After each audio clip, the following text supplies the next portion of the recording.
Boa tarde. Tudo bem, gente? Eu sou Dayana Almeida. Para quem está chegando aqui pela primeira vez, sou consultora de amamentação e estou fazendo live 2 vezes por semana aqui nesse perfil. Às quintas-feiras eu faço com uma convidada e hoje eu precisei mudar para terça-feira porque a minha convidada tinha um horário disponível hoje e eu precisava aproveitar porque eu queria muito conversar com ela. Então, a gente vai ter esse papo hoje com Lu Pimentel, falando sobre o sono dos cuidadores, porque a gente acaba falando muito sobre o sono dos bebês, o que é esperado, enfim. E a gente conversa pouco sobre o sono da família em geral. Então, a gente vai conversar hoje com Lu sobre isso. E a live que eu faria hoje, que eu faço todas as terças-feiras, falando sobre algum assunto específico. Peraí, Nath, que eu já te explico. Sobre algum assunto específico em relação à amamentação, vai acontecer na quinta-feira, às 20 horas. Então, a gente tem live toda terça e quinta, às 20 horas. A live de quinta veio para hoje e a live de hoje à noite vai para quinta-feira.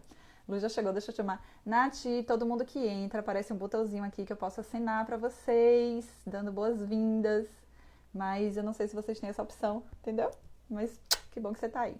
Deixa eu convidar a Lu pra gente começar a conversar. Olá, Ju. Bem-vindas. Espero que sejam todas descansadas. Será que conseguiram dormir esta noite? Me contem aí se vocês estão puérperas, se estão gestantes. Oi, Lu, bem-vinda, meu amor. Oi, Dai, boa tarde. Tudo bem? Tá me ouvindo bem? Tô ouvindo bem. Você tá me vendo, me ouvindo bem? Tá tudo ótimo. Como é que você tá? Tudo em paz, na correria de sempre, né? Mas tudo fluindo bem. Ah, que bom. Queria que você se apresentasse para o pessoal aqui do perfil que talvez não te conheça ainda, que eu acho muito difícil, né? Já falei tanto de você aqui, mas seja bem-vinda e fique à vontade para se apresentar, falar um pouco do seu trabalho, dos seus filhinhos. Tá bom. É um prazer estar aqui. Adorei o convite para falar desse tema. É a primeira vez que me convidam, Dai, para falar sobre esse tema. E amo falar sobre, mas muitas vezes até as mães só querem saber do sono do bebê, né? Pouco sobre o seu próprio sono. Então, acho que tem uma questão cultural também, assim, de que tá tudo bem a mãe não dormir, faz parte do processo, né? Vamos lá, é isso mesmo. Então, a gente precisa sim falar sobre.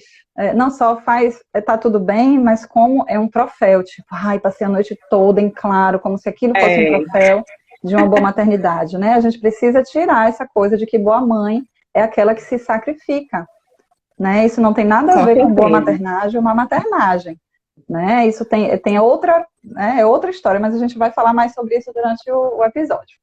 Mas conta de você, me fala como é o seu trabalho. Então, eu sou Lu Pimentel, né? Meu nome é Luciana, mas acaba que todo mundo me conhece por Lu Pimentel. Sou mãe de dois, de Miguel, que tem 5 anos, e de Davi, que está com 1 aninho.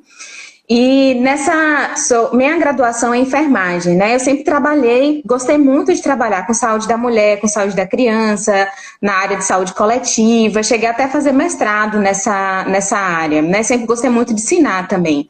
E depois que Miguel nasceu, eu tive muito desafio com relação ao sono dele. E apesar de ser da área de saúde, de gostar de ler, de estudar, eu nunca tinha lido nada sobre sono, não tive nada na graduação sobre isso, escutava muito pouco falar sobre o tema, né? E há 5 anos não existia esse boom de informações que existe hoje com relação ao sono. Então, o que a gente encontrava aqui na internet era relato de mães, na maioria blogs, né? E aí a gente recorria aos livros, e ler livro no puerpério não é uma tarefa fácil, né? Então, mas mesmo assim fui a louca dos livros por um tempo, né? De Elizabeth Pantley até... esqueci o nome do livro agora. A Elizabeth, As Soluções para a Noite Sem Choro, né? É o livro, a referência para sono que eu mais indico. E o outro acho que eu deletei mentalmente porque não fez nenhum sentido para mim. Aqueles Nana Neném, aqueles outros, enfim, exatamente. O Nana Neném. O Nana Neném, exatamente. E eu vou te contar que o único livro que eu li no puerpério foi Soluções para a Noite Sem Choro. No auge do meu desespero, eu fiquei fazendo aquelas planilhas, contando quantas horas eu acordava, quanto tempo ficava, para ver a evolução do sono, enlouquecida. Foi o único livro que eu li. Mas é maravilhosa. Né? Exato. É maravilhoso. Ele só é um pouco difícil de implementar, né, Dai? Toda mãe que tem essa sistemática de prestar atenção, de usar planilha, que tem essa facilidade. Então, muita mãe tem dificuldade né? Então, de praticar. Aquilo ali foi para mim. Para você fez sentido, né? Então, nesse processo eu comecei a ler, estudar e acabei apaixonando pelo tema e busquei formação profissional nessa área. Então, eu fiz a formação em consultoria do sono, depois eu fiz a formação em neurociência do sono infantil e em biologia do sono pela USP, né? Então, eu fiz 2 formações na área do sono infantil e essa de biologia do sono foi um curso genérico. Então, assim, foi lá que eu aprendi muito da fisiologia, do que está por trás dessas informações que chegam pra gente, assim, normalmente, né? Da ciência do sono mesmo.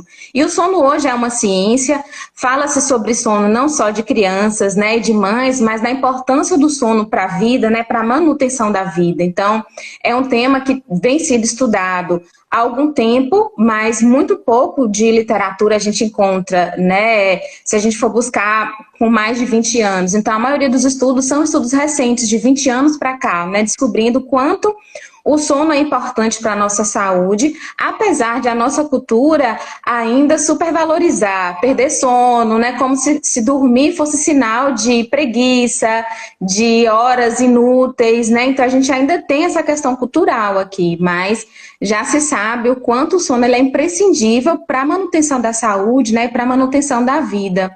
E principalmente da vida de uma mãe que é responsável por outra vida, né? Com certeza. E isso que você fala, Lu, é tão importante, essa questão cultural, porque não só pelo sono, mas a gente tem que rever tudo isso, né? O quanto que vai contra a nossa fisiologia, essa cultura da produção constante, né? A gente é moldada para se sentir inútil, para se sentir preguiçosa, para sentir que não está fazendo nada, quando a gente está respeitando o nosso ritmo biológico, né? Isso é muito sério, isso para mim ficou muito claro agora na pandemia, que eu fui obrigada a dormir pouco. Então, foi algo muito difícil para mim, e acabei me adaptando a isso, né? E a gente tem que entender que o objetivo não é se adaptar a uma condição extrema. O objetivo é a gente respeitar o nosso fisiológico, né? Para que a gente tenha uma vida saudável, e o sono, como você falou, é fundamental para tudo. E tirar essa coisa de que a mãe só é a boa mãe se ela perde sono, né? Se ela passa. Você tá me ouvindo bem? Tá travando um pouco? Travou um pouquinho, mas estou ouvindo bem. Não sei se é a minha internet. A minha também está ruim, eu já estou trocando. Vai ser instalada uma nova daqui a 2 dias, porque está péssima. Mas eu acho que a gente vai conseguir. Então é isso. Eu acho que a primeira coisa que a gente tem que desmistificar é isso. Qualidade de maternagem não tem nada a ver com qualidade ou falta de qualidade de sono, né? Mas existem especificidades nesse período da vida em que a gente tem um bebê pequeno, e é sobre isso que a gente vai falar aqui, né? Não quer dizer que, então, eu vou conseguir dormir 8 horas por noite, todas as noites com o bebê recém-nascido, porque a gente precisa ter as expectativas alinhadas, né? Isso não vai estar existindo. Começa logo com esse spoiler, né? Mas existem coisas específicas que vão ser dessa fase, que é isso que a gente vai conversar. Mas antes da gente alinhar sobre isso, que vai ser específico da fase, eu acho que é importante a gente falar sobre como é o sono, né? Fora do puerpério, né? Sem ser no pós-parto, sem ser com um bebezinho pequeno. Como é que deve ser, né? Como é que é fisiologicamente o nosso sono, né? O sono do adulto. Tá. Falando assim de forma bem simplificada, né, para ficar fácil da gente entender. O nosso sono, ele acontece em forma de ciclos, né? Então, quando a gente dorme, há a falsa impressão de que nada está acontecendo ali. Quando, na verdade, no momento em que a gente adormece, né, o corpo físico espera-se, né, que ele relaxe, e nesse momento várias coisas estão acontecendo no nosso corpo, principalmente no nível cerebral. Então, para a gente entender como é esse ciclo, né? Ele tem um tempo de duração, geralmente o sono do adulto, ele dura de 90 a 110 minutos. Dentro desse intervalo de tempo, a gente tem principalmente tem 2 fases principais que se destacam, né? Então, tem a fase de sono profundo, que é a fase não REM, e a fase de sono mais leve, que é a fase dos sonhos, né? Que é a fase a sigla em inglês é REM, que é movimento rápido dos olhos. E essa fase de sono profundo não REM, ele é subdividido em 3 fases, né? Que eles falam N1, N2 e N3. Então, no momento em que a gente adormece, vem a fase N1, que é aquela fase do sono bem leve, né? Então, assim, qualquer coisa você desperta, às vezes você ainda escuta um ruído bem de longe, né? Você está no processo de adormecimento. Depois você vem para a fase do N2, em que o corpo relaxa ainda mais, a respiração começa a ficar ritmada, né? Os músculos relaxam. E vem a fase do N3, que é a fase de sono profundo. Então, é nessa fase do sono profundo que o relaxamento do corpo, né, ele acontece de forma global, todos os órgãos, da cabeça aos pés, e o cérebro entra numa fase de ondas mais lentas, assim, né? Então, é ali em que os principais hormônios são secretados. Tá ouvindo, Dai? Eu tô ouvindo. Tá falhando um pouquinho. Gente, se estiver falhando para vocês também, vocês avisam aqui embaixo, porque a minha internet tá ruim, então acho que pode ser. E aproveitem para, que eu esqueci de falar, cliquem no aviãozinho e indiquem para as mães, amigas de vocês que precisam estar aqui na live, porque eu tô com medo do Instagram não salvar, que ele tá dando uns problemas, e como a minha internet não tá muito boa, então é bom que todo mundo esteja ao vivo, né? Então avisem aí, aperte aqui no coraçãozinho, porque o Instagram divide, mas Carol tá dizendo que tá perfeito. Obrigada, Carol. Então é minha internet mesmo, mas depois de amanhã isso vai estar acabado. Mas entendi. Ouvi todas, né, as fases do sono. Inclusive, eu achava que era o contrário. Eu achava que na fase REM era a fase profunda, era a fase de sono, misturava tudo. É bom que eu tô aprendendo. Aí, só para concluir esse raciocínio, viu, Dai? Nessa fase de sono profundo, que é no N3, é quando os principais hormônios são secretados, hormônio do crescimento, por exemplo, hormônios da saciedade, um pico de produção da melatonina, né? Então, tudo isso acontece nessa fase de N3. E a gente fala, para que eu preciso de hormônio do crescimento se eu não cresço mais, né? Só para os lados agora. O hormônio do crescimento é importante não só para as crianças e bebês, né? Então, são os hormônios do crescimento que auxiliam em toda a renovação celular do nosso corpo. Então, a gente sabe que em determinado tempo, algumas células morrem, outras precisam vir, né? Então, toda a vitalidade das nossas células e dos nossos órgãos precisa dessa qualidade do sono, né? Então, ter um ciclo completo de sono e numa noite inteira de sono, espera-se que a gente tenha de 3 a 4 horas, ou de 3 a 4 ciclos de sono, né? Então, esse ciclo acontece, né? N1, N2, N3, fase do sonho se completa, vem outro ciclo, mais um ciclo, né? E essas fases que acontecem dentro desses 90 a 110 minutos, elas não são iguais durante uma noite inteira de sono. Geralmente, uma noite inteira de sono ideal para um ser humano é de 6 a 8 horas. Existem muitas variedades individuais, variações individuais, né? Então, no início da noite, geralmente a gente passa mais tempo em sono profundo e no final da manhã, mais tempo em sono REM. Então, no sono profundo, o nosso corpo se regenera, se restabelece para a gente acordar com vitalidade. E na fase dos sonhos, todas as informações são processadas. Então, tudo aquilo que a gente aprende, que a gente comunica, nossas relações, né? Tudo isso é processado na fase dos sonhos. Então, ter ciclos de sono muito interrompidos ou ter menos ciclos de sono do que eu precisaria, né? Então, isso aí vai trazendo efeitos deletérios para o nosso corpo, né? E aí, a gente pode entrar, não sei se você tem alguma consideração sobre isso, daí a falar sobre os efeitos a curto, médio e longo prazo, né? De ter esse ciclo de sono afetado por muito tempo. Você falou agora, Lu, dessa questão dos hormônios do crescimento, né? E a gente entende que as nossas células se renovam o tempo inteiro, os nossos órgãos estão se renovando, né? A gente não é a mesma pessoa no decorrer dos anos, a gente é toda inteira renovada. Só que eu sempre brinco que durante a pandemia eu envelheci uns 5 anos, de verdade, assim. O meu rosto envelheceu uns 5 anos e eu percebo porque, assim, o meu cabelo não me incomoda, eu adoro ser grisalha. Fico torcendo para ele ficar mais grisalho ainda, mas estou lutando para lidar com este envelhecimento facial. E eu sempre sabia dessa relação, né? A falta de sono envelhece. Eu acho que fica muito claro agora quando a gente pensa que é durante o sono que acontece essa renovação, que são liberados os hormônios que vão ajudar nessa renovação e na importância disso, né? Nath está falando aqui que Carol está dizendo que viajava também nas fases. Aí, Carol, estamos juntas. Mas agora a gente aprendeu. 200 anos sendo a mãe só agora, eu estou aprendendo essas coisas. A Nath está falando que para os estudantes a pressão da falta de sono também é muito grande. Que ela ainda não é mãe, mas se sente muito pressionada, né? Nessa coisa pela escola, terceiro ano, pela faculdade, enfim. Essa coisa da produção da nossa sociedade, o sono ele não é respeitado. A gente tem que estar ativa e produzindo o tempo inteiro. E isso, obviamente, traz consequências, né? Com Mas certeza. foi... Pode falar. Não, com certeza, Dai. E isso, assim, a comunidade científica que estuda sobre sono luta muito contra isso, assim, né? E hoje em dia a gente tem muito profissional, assim, da área de marketing, de produtividade, de estudo, que prega você acordar 4, 5 horas da manhã, porque você tem que ser super produtivo, né? Então, isso, no início, o seu corpo pode até se adaptar. Você falou aí sobre uma adaptabilidade, né? Nosso corpo pode se adaptar a isso. Mas a longo prazo há uma perda muito grande, né, para o nosso corpo, tanto para o físico quanto para o intelecto também. E essa questão da adaptação, isso foi uma coisa que eu nunca consegui fazer, né, assim, acho que por isso eu estudo muito sobre o tempo, porque a falta do sono me afeta demais, assim. Então, fora o envelhecimento, né, eu tenho 2, então você imagina que não são 5, são 10 anos.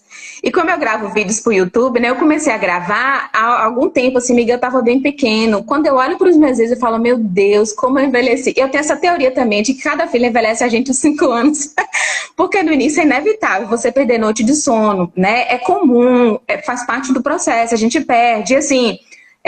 filho adoece, tem o dia da vacina, né? Tem um monte de coisa que acontece. Mães perdem mais sono, né? Isso é evidente. Então, acho que isso contribui muito. As não mães, né? As mães que fazem essa opção ou que não são mães por algum motivo, certamente tem esse benefício de não ter essas perdas de noites de sono, né? Mas existem também estratégias que a gente pode utilizar para...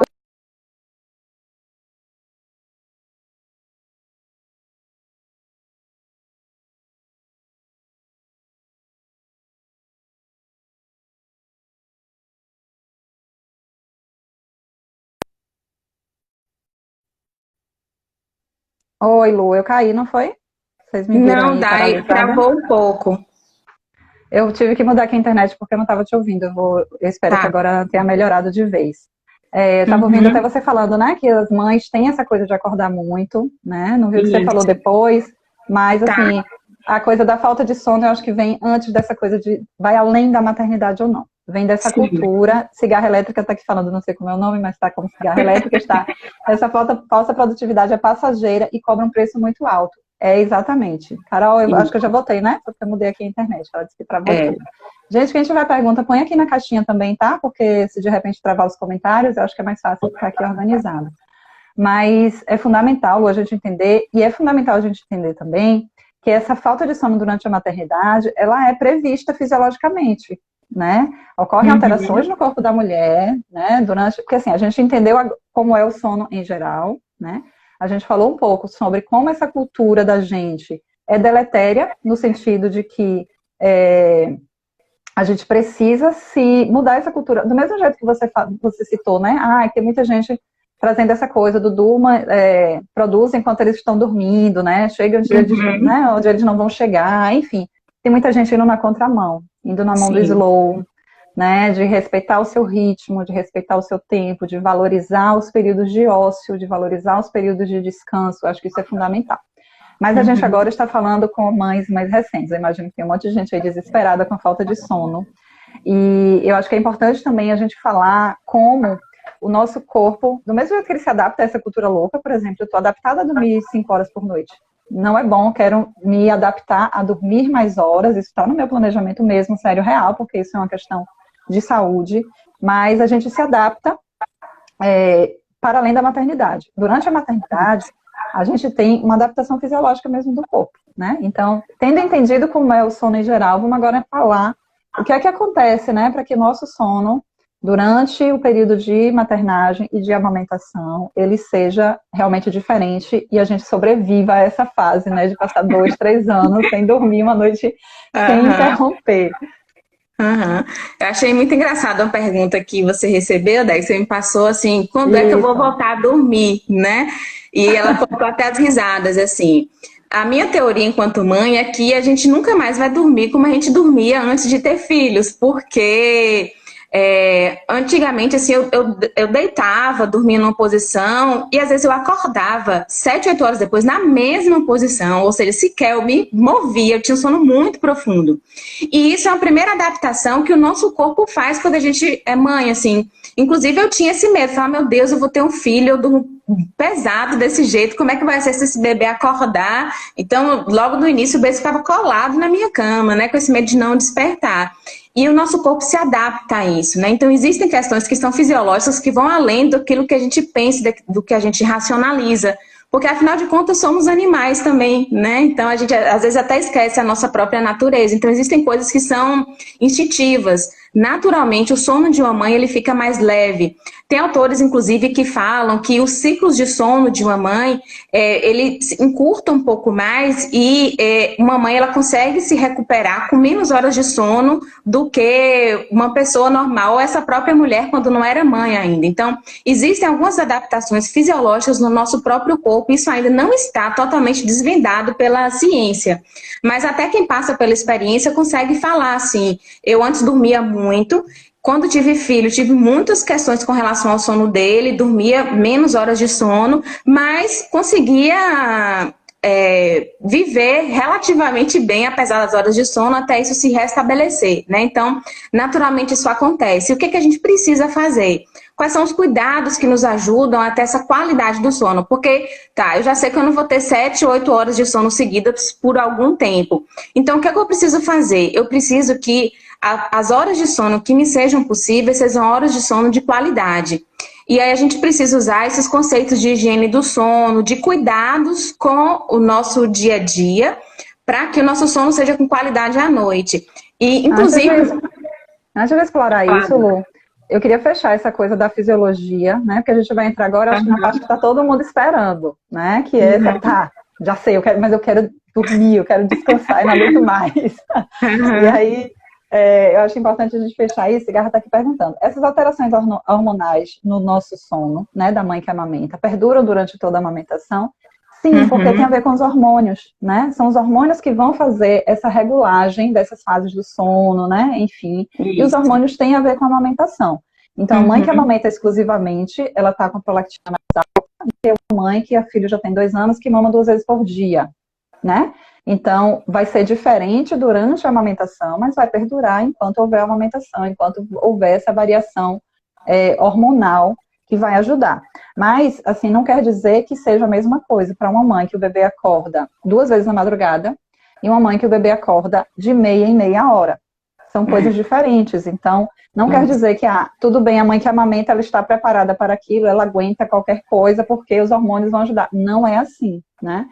Tem que ser bem manejado para essa criança amamentar a quantidade necessária de vezes, ficar satisfeita, a fome dela ficar satisfeita, mas tem aí toda uma higiene, né, que a gente vai falar, enfim, para que isso seja possível de acontecer de uma forma que essa mãe não vá sucumbir, né? E aí depende de uma série de coisas, tá bom? Exatamente.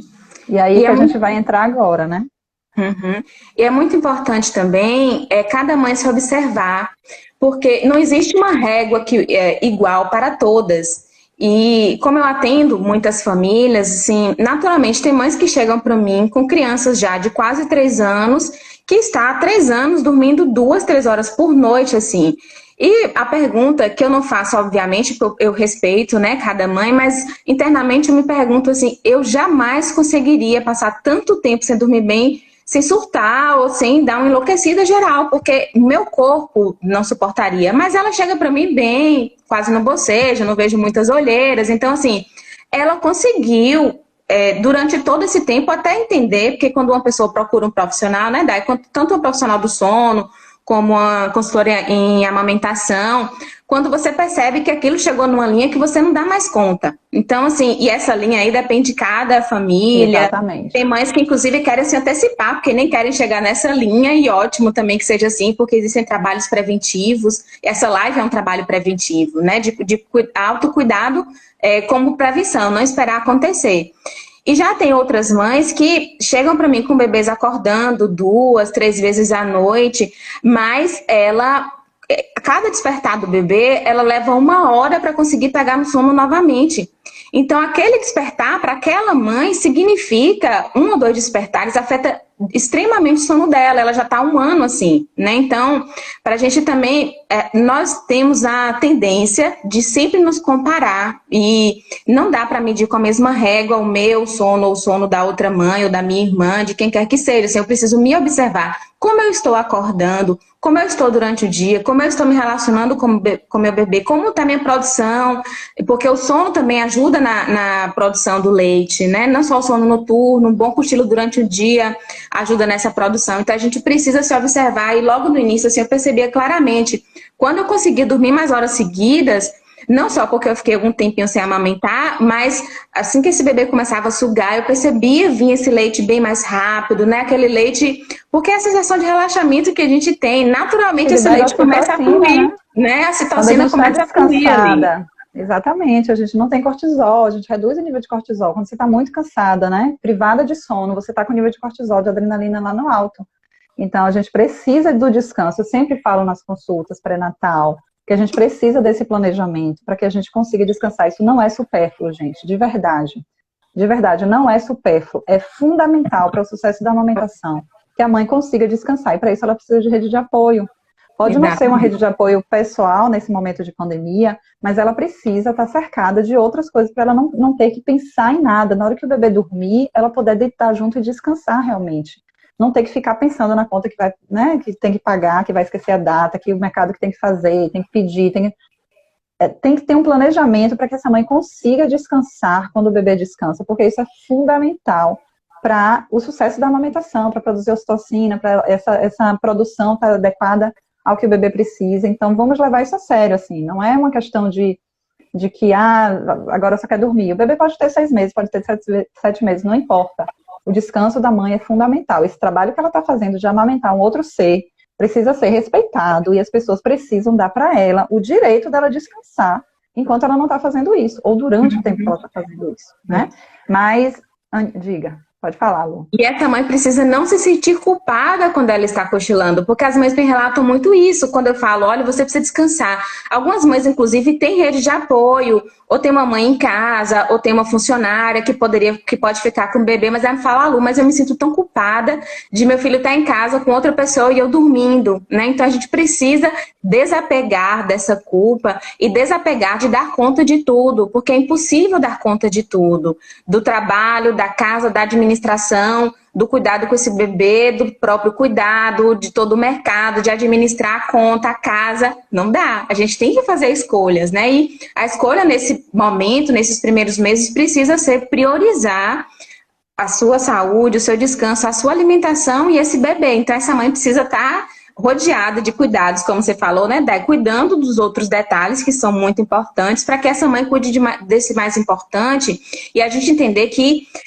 o mundo tá louco lá fora, mas existe esse bebê, coisas que só eu posso fazer por esse bebê neste momento, isso vai passar, esse bebê ele vai crescer, ele vai ficar independente, ele vai pro mundo, neste momento só eu posso fazer isso por ele, então eu preciso me dar esse direito e esse prazer de gozar desse momento mesmo, porque às vezes a gente fica com tanta culpa, com tanto pensamento, com tanta autocobrança, que a gente deixa de usufruir, quando passa a gente sente saudade, né? Incrível, isso passou, você sofreu, sentiu culpado, depois você fala, poxa, que saudade que eu tô, passou tão rápido, e olha, a maioria das mães falam isso, por mais difícil que seja o seu puerpério, né? Porque realmente é uma fase muito especial, de conexão, de aprendizado, né? De cuidado. Eu estou fazendo uma série aqui na página, toda quinta-feira o meu TBT é sobre um mês do meu puerpério, assim, eu posto as fotos daquele mês, para mostrando, né, para as pessoas que passam.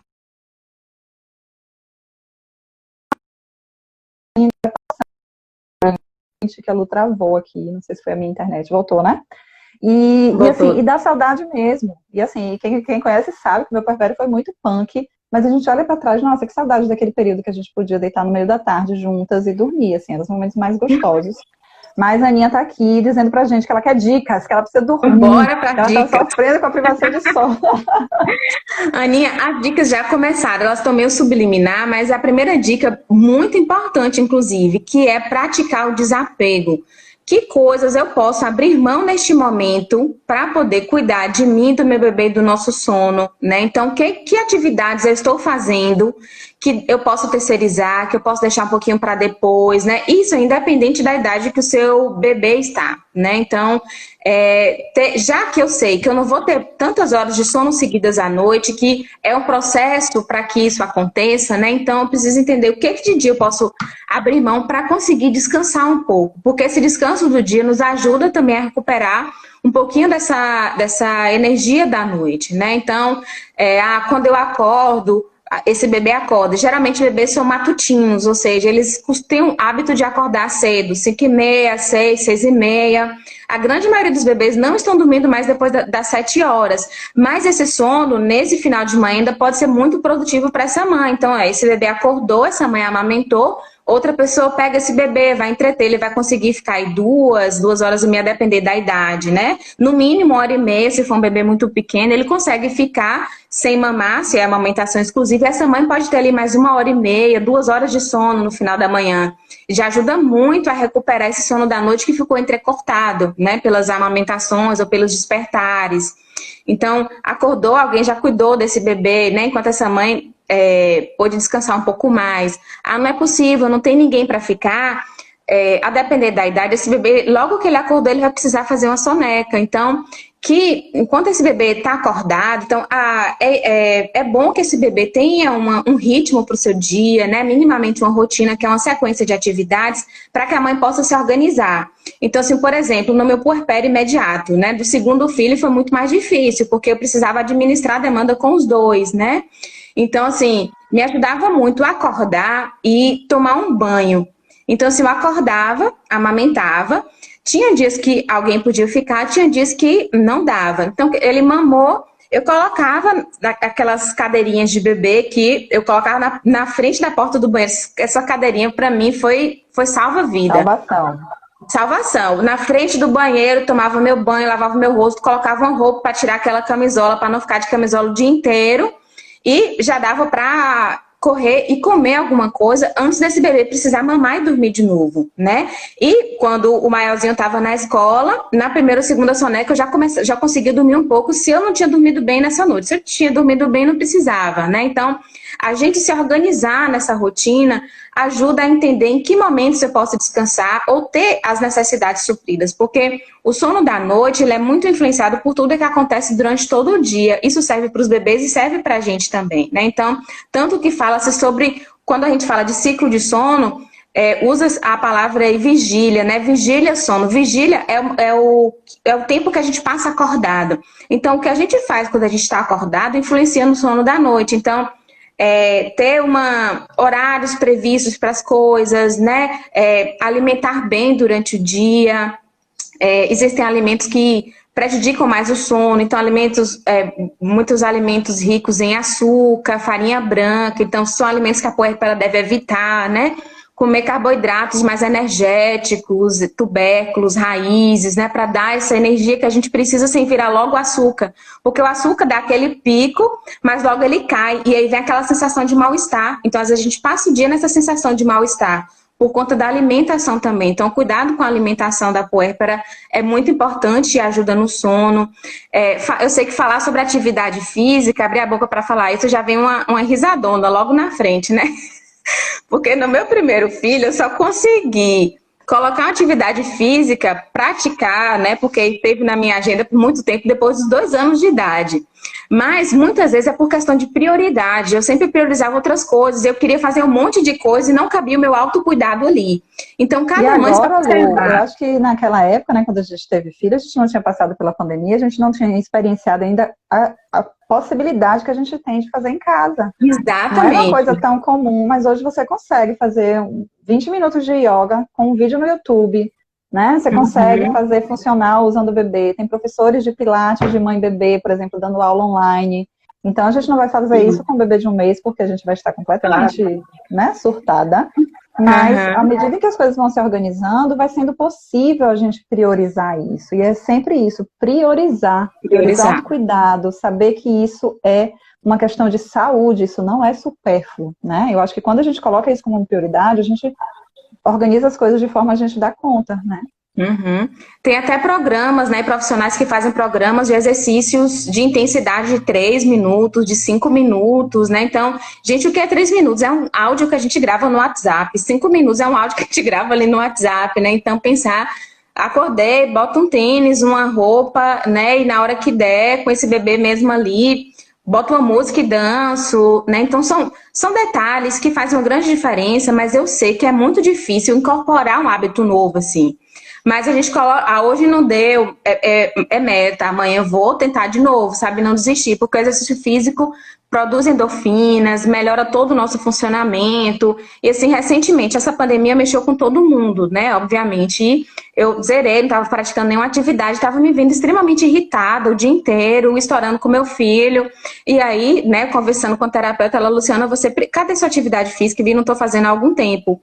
Gente, foi começar a fazer uma semana e né, perceber, meu Deus, como é que eu esqueci de quanto isso era importante para mim. Então a gente vai na vida louca que vai acontecendo, a gente esquece desse autocuidado e do quanto isso favorece não só a gente, é pensar que o autocuidado é também para o nosso filho, né? E nosso filho que nos vê fazendo uma atividade, minha irmã mesmo está fazendo em casa funcional, ela tem uma filha de 2 anos, e ela manda foto, a filha bota o tênis, bota a roupinha lá também, e tá ela lá fazendo, a frente da televisão é a filha dela fazendo também do lado, é uma graça, Eu então tenho várias fotos, eu fazia pilates, a Luna tinha, sei lá, uns 7, 8 meses, e era junto, assim, eu fazia prancha, né, ela vinha por baixo e tirava minha roupa para mamar, sabe? Então as fotos são as mais divertidas, mas vai sendo no decorrer de cada processo de isso, cada mãe, né?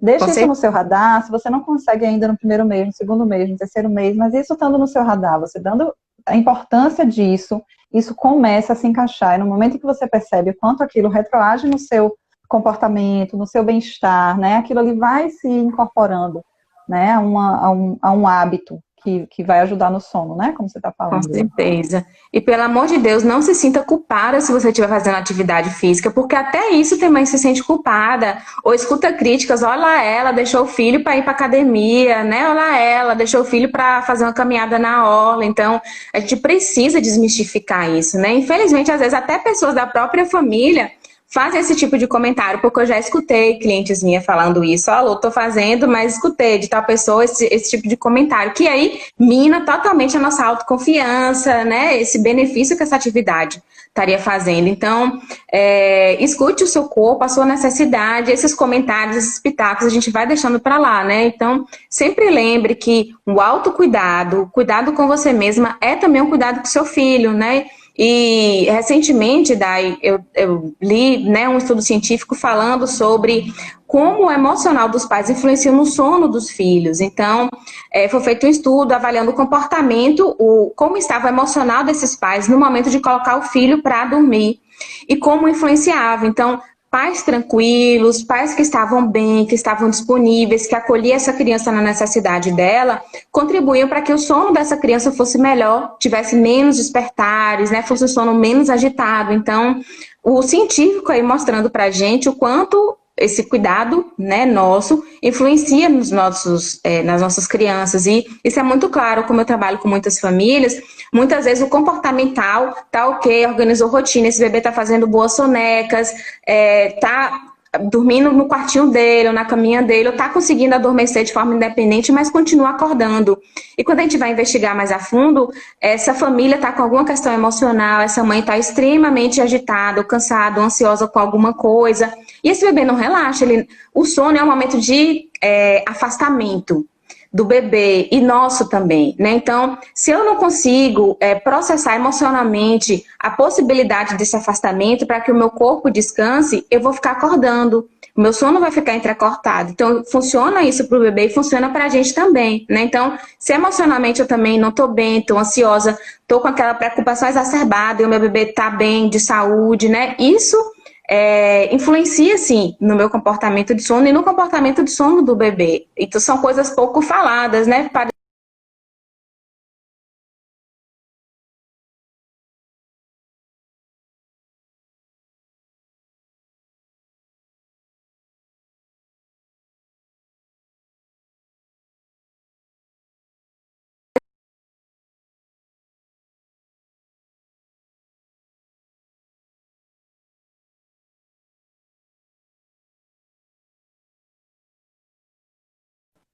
Voltamos? Oi, Dai, voltou. Oi, travou tudo Voltamos. aqui, mas voltamos. Então, é, você estava falando, né, da questão científica, de mostrar o quanto quando os adultos estão bem, né, os cuidadores estão bem, a gente consegue, tá relacionado com essa questão dos bebês conseguirem ter uma noite de sono mais tranquila, né, e então, assim, é fundamental esse autocuidado para as crianças e para a gente também. A gente precisa Exato. entender que o autocuidado, mesmo se não fosse importante para os bebês, é fundamental, a gente tem Com direito, né, certeza. as mães, né, as pessoas que amamentam fazem, isso eu sempre bato nessa tecla, as pessoas que amamentam fazem um trabalho muito importante para a sociedade, para a melhoria da saúde pública, para a melhoria do meio ambiente. Então, esse é um trabalho que precisa ser reconhecido. As pessoas que estão dizendo, você está se cuidando, está deixando seu filho, não estão pagando os seus boletos, então, assim, a gente tem que ficar também protegida disso, a gente precisa ter importância, da importância ter consciência de por que a gente está fazendo aquilo e não vou falar palavrão em live porque fica gravado, mas pouco importa o que os outros dizem, né, o que os outros estão pensando. Então Com tenha consciência, certeza. você merece, esse trabalho que você está fazendo, merece palmas, merece reconhecimento, as pessoas teriam que estar te agradecendo por você estar amamentando seu filho. Então, tire o tempo que você precisar para se cuidar, para tentar dormir, para tentar descansar durante o dia, deixa tudo, deixa a pia cheia de prato, deixa a roupa sem lavar, ninguém morre, prioridade é o seu descanso, o seu sono. Mas vamos lá para as dicas da noite, Mais assim, né? dicas. Passou durante o Aham. dia, descansa, tem mais alguma coisa que dá para fazer assim na Isso. rotina? Acho que de dia é isso mesmo, né? Você procurar ter uma rotina, se alimentar bem durante o dia, se conseguir fazer uma atividade física, ótimo, se não, sempre que possível. O banho de sol é bom para os bebês, então esse momento do banho de sol é bom para a mãe também, primeiro porque dá essa distraída, então colocar um banho de sol na rotina de vocês ou no início da manhã ou no finalzinho da tarde, porque a gente respira ar novo, porque a gente tem esse contato com a luz do sol e ajuda a regular a melatonina, né? Então, durante o dia essa organização, tá? E à noite aí vem a parte de higiene do sono, que funciona para a mãe, e tudo isso que eu falar vai funcionar para esse bebê e para a criança, né? Se já for uma criança. Higiene do sono é algo que a gente fala higiene, lembra essa questão da limpeza, né? Então são todas essas questões ambientais que interferem na produção da melatonina, que é o hormônio do sono, nessa desaceleração que o meu corpo precisa para poder dormir. Então, todas as atividades mais agitadas e aceleradas precisam ficar durante o dia. Depois das 18 horas, é bom a gente ir reduzindo esse ritmo da casa. Isso vai favorecer o sono de todo mundo. Preferencialmente sem eletrônico ligado. E isso é uma coisa que a gente fala muito e que eu sei que é muito difícil porque é cultural. Às vezes a televisão tá falando sozinha, mas ela fica ligada o dia inteiro, né? Na minha casa era assim, na casa dos meus pais, né? Era assim, ficar a televisão ligada, tá todo mundo conversando em voz alta, então todas as luzes da casa acesa. Então, qual é a mensagem que o meu corpo tem? É que ainda é dia. E aí, o cortisol ainda continua alto, né? E a melatonina vai demorar mais, que é o hormônio do sono, para ser produzida. Então, deu 18 horas, a gente vai reduzindo esse ritmo, diminui luzes, evitar eletrônicos, para que esse corpo vá entendendo que está chegando a hora de relaxar e dormir. O alimento que a gente come no jantar também pode ter interferência no sono noturno, né? Então, esse cuidado com açúcares, farinhas brancas. Existem alimentos que favorecem o sono, que são alimentos ricos em triptofano, né? Então, raízes e tubérculos, como eu falei, né? Do café da manhã a gente pode tomar, pode comer vegetais verdes. Então, tudo isso favorece também no sono noturno. Queijos, né? Para quem pode, né? Queijos, são alimentos que favorecem. Terminou o jantar, brincadeiras calmas com as crianças e que sejam prazerosas para essa mãe também, quando a criança já é maior, tá bom? Se é um bebê, provavelmente se ele já janta, né? Pode jantar, a gente já vai dormir. Se é um recém-nascido, provavelmente essa mãe ela vai jantar e já vai colocar esse bebê para dormir, porque ele vai dormir por volta de 19, 19h30. E aí algumas famílias falam, Lua, que a gente tem o hábito de jantar mais tarde. Tudo aqui em casa acontece mais tarde. E aí também tudo é uma questão de escolha. Eu quero, agora que eu tenho filhos e que eu sei de todas essas informações, eu quero e preciso manter assim. Se eu quero e preciso manter assim, as crianças precisam se adaptar a não esperar a família, por exemplo, né? Porque se uma criança, o horário ideal dela dormir entre 19h30 e 21 horas, o horário ideal para ela jantar seria por volta de 18, 18h30. Se for uma criança maior, 5 anos, no máximo aí perto das 19, né? Mas o ideal é, depois das 18, a gente já ir pensando nesse ritual, que a gente já fala aí sobre o ritual do sono noturno, né? Crianças maiores, aí brincadeiras calmas, como ler um livro e coisas que me ajudam também a relaxar. E aí, cadê o celular? Guardadinho em algum canto, porque o problema maior hoje em dia não é mais nem a televisão, é o danado do celular, porque a gente faz tudo com o celular, né? O celular e todos os eletrônicos emitem um componente de luz azul que na natureza só está presente no sol, e ele inibe a produção da melatonina, né? E muitas vezes ali no celular a gente perde a noção do tempo na rede social, e isso aí também que é um grande vilão. Então, esse tempo que eu perco na rede social, eu poderia estar lendo um livro, que isso me traz uma sensação de prazer. Eu poderia estar telefonando para uma amiga que eu já não falo há um tempão e que eu vou dar boas risadas com ela e vou produzir a serotonina, que é o hormônio do prazer, né? Então, esse tempo que eu perco ali, eu poderia estar fazendo alguma coisa que me traria mais benefícios do que estar stalkeando pessoas ou vendo a vida de pessoas, que me traz ainda mais ansiedade. Então, hoje em dia, a rede social costuma trazer muita ansiedade para a gente. E eu, inclusive, a gente trabalha com rede social, né? E se vocês forem ver ou forem entrar no meu Instagram, há algum tempo eu precisei dar uma pausa, porque isso já não estava me fazendo bem. E nessa pandemia eu tive que fazer escolhas com 2 filhos pequenos, um filho que não vai para a escola.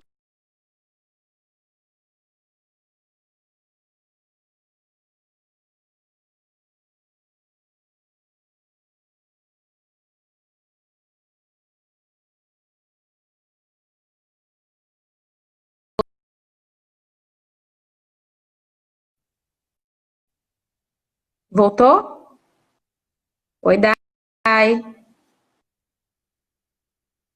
Oi. Cortou. Tá. Nós voltamos. Voltou. Estava falando das redes sociais, a gente precisar fazer esse detox mesmo, de selecionar o que é que nos faz bem, né? O que é que a gente deve manter. E autoconhecimento, né? O que é que me faz bem? Eu vou manter isso. O que é que não me faz bem? Vou cortar. Precisa ter uma visão crítica, porque se a gente deixar, a gente é sugada mesmo, de corpo e alma. E, assim, por um lado, tem uma coisa muito boa também, eu acho que você vai concordar, que são as redes de apoio virtuais, né? Você está ali de madrugada e você saber que tem uma outra mãe, que tem, né, um bebê próximo, alguém que você conhece, que está ali acordada também, tira um pouco dessa sensação de que eu estou sozinha no mundo. Mas se você percebe que a luz do celular, que essa atividade te dificulta que você volte a dormir depois da mamada, você vai precisar fazer esse equilíbrio aí, o que é que me faz bem e o que é que eu devo suprimir, né? Exatamente. E assim, nesse tempo da madrugada, né? Lembra que a gente falou sobre os ciclos de sono, que na madrugada a gente passa por 3 a 4 ciclos. O ideal é que todas as vezes que eu precisar acordar, que esse acordar seja o mais breve possível. Então, que seja o despertar para eu amamentar o meu bebê, encher a barriguinha dele, se ele for novinho, precisar arrotar, ficar um tempinho em pé, ele fica, vai para o local em que ele dorme e eu também vou para o meu local de dormir. Então, assim, isso foi um cuidado que eu tive, principalmente com o segundo filho. O celular não ficava no meu quarto, assim, porque era uma coisa que prejudicava o meu sono. Porque o problema é perder a noção do tempo, né, Dai? O bebê já tá lá no peito, em sono profundo, já mamou. Daqui a pouco já chegou a segunda mamada e eu nem fui dormir ainda porque eu tô na rede social. Então, a gente precisa encontrar o equilíbrio, o que me faz bem, o que está sendo positivo aqui para mim e o que não está sendo tão positivo assim, para fazer essas escolhas conscientes e com base na necessidade de cada um.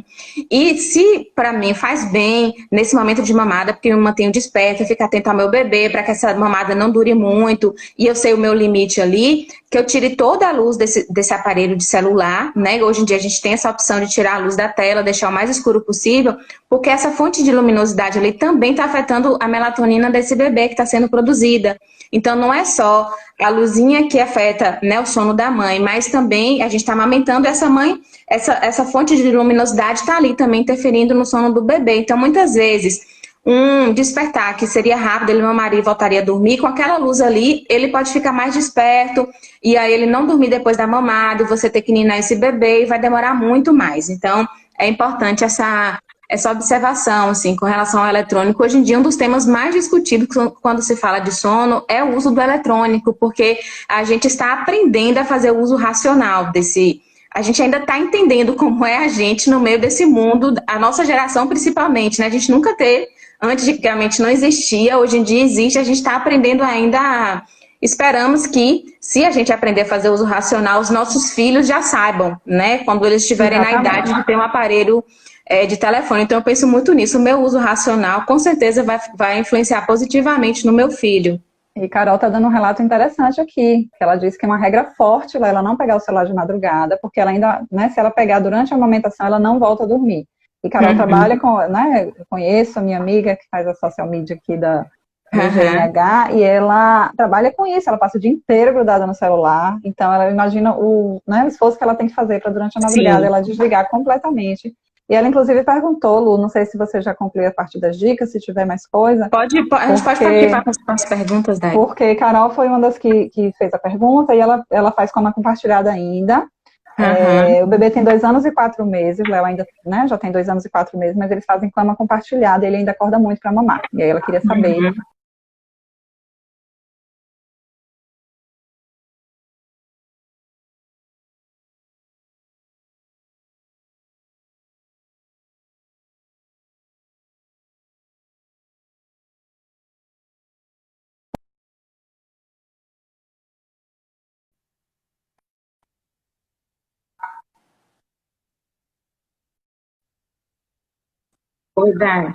Dela interromper a live antes de deixar gravada. Tô quase deixando as perguntas pra gente gravar vídeo lá nos stories.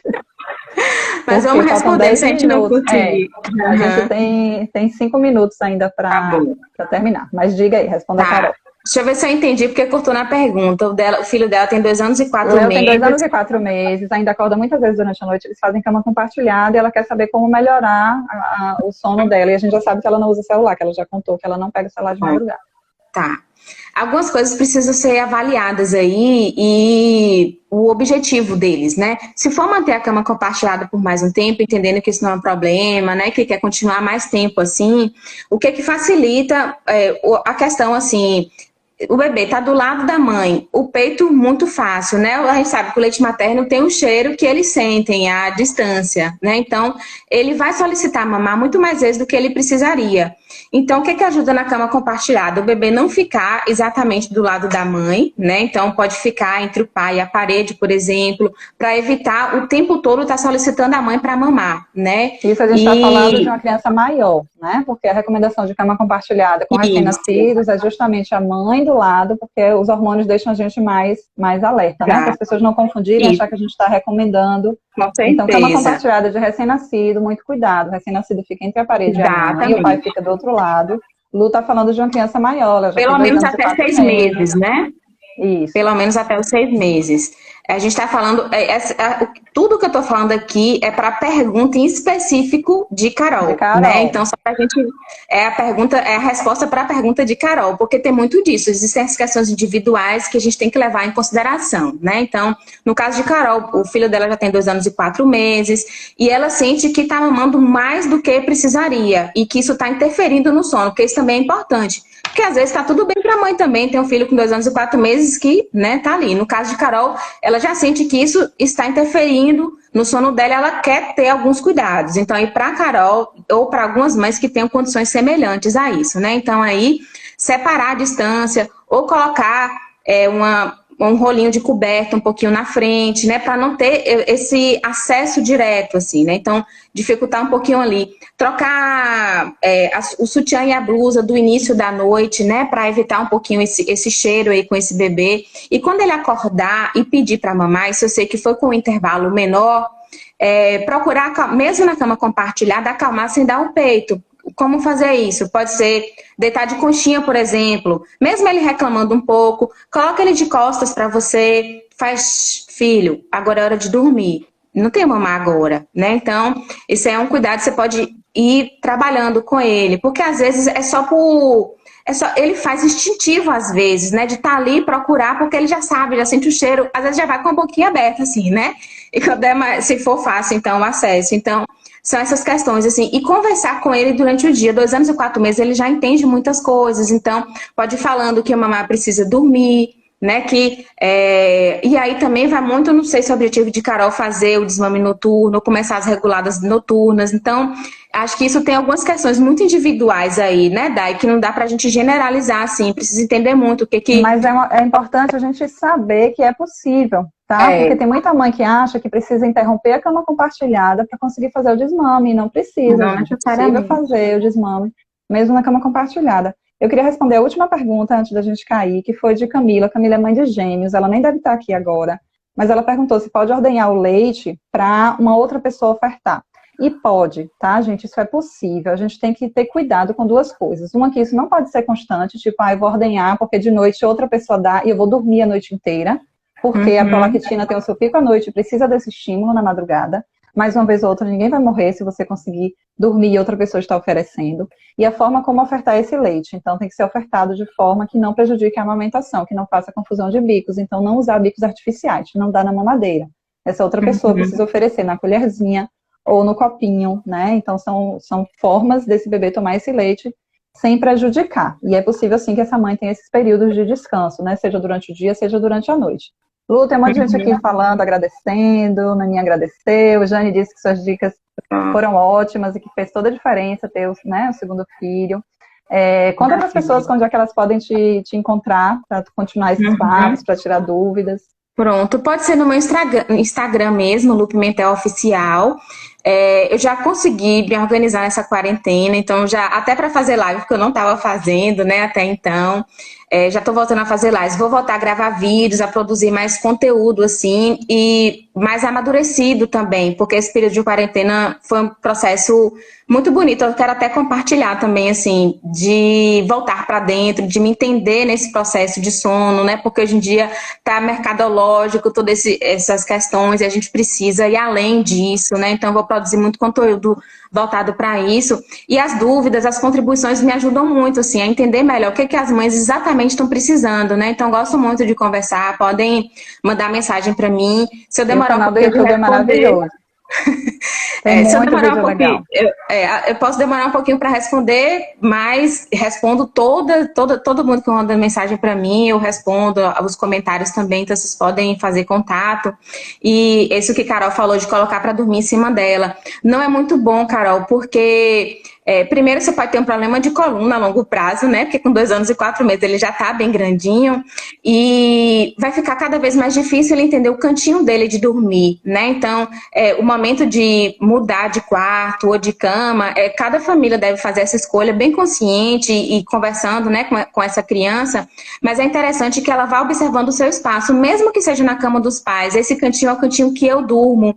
Eu posso dormir, como é que eu me conecto com o meu sono? Então, essa é uma coisa que a gente deve buscar incentivar, principalmente depois dos 2 anos, quando já esse processo de separação, ele começa a acontecer principalmente depois dos 2 anos, né? Então, é interessante ir conversando para ele entender o seu espaço, entendendo que ele pode voltar a dormir sem precisar da sucção e do peito. E com essa idade é muito gostoso de trabalhar, porque eles já entendem o que a gente fala, já entendem as histórias que a gente conta, né? Então, dá para fazer isso de forma bem lúdica, assim, bem gostosa. Acho que já vai ser até um tema para vídeo aí, viu, Carol? Olha, anota que vai ser maravilhoso. Lu, muito obrigada.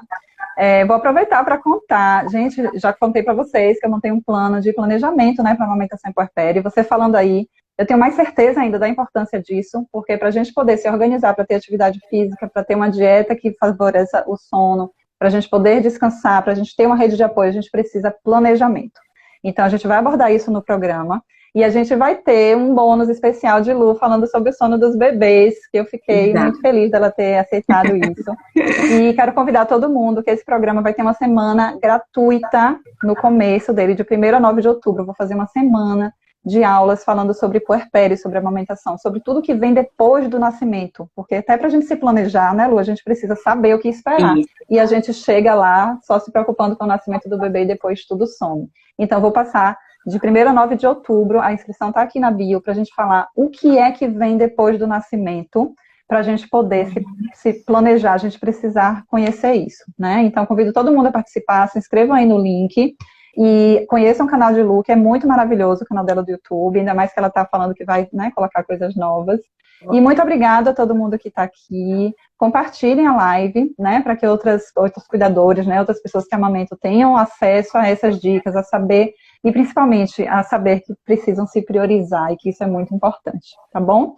Beijão para vocês. Lu, muito obrigada. Estou muito feliz de ter te recebido aqui. Agradeço, Dai. Até a próxima. Beijo, gente. Tchau. Tchau.